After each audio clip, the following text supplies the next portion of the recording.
চোপড়াকাণ্ডের মতো আলিয়াদহে মা ছেলেকে মারধরের ঘটনায় তৃণমূল যোগ অভিযুক্ত জয়ন্ত সিং এর সঙ্গে মদন মিত্রর ছবি ভাইরাল হতে তার সাফাই কি করে জানবে কে কবে কোথায় ক্রাইম করবে, এতে তার কোনো দায় নেই এড়িয়ে গিয়েছেন কামারহাটির বিধায়ক মদন মিত্র।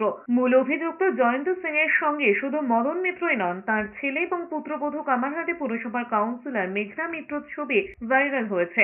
আলিয়াদহ কাণ্ডে খুনের চেষ্টা সহ একাধিক জামিন অযোগ্য ধারায় মামলা হয়েছে। আগেও একাধিক মামলায় অভিযুক্ত জয়ন্ত।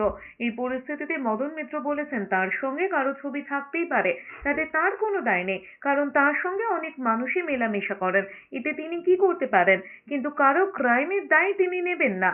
জানা গিয়েছে কলেজ ছাত্রের সঙ্গে স্থানীয় এক দুষ্কৃতীর বচসা থেকে ঘটনার সূত্রপাত।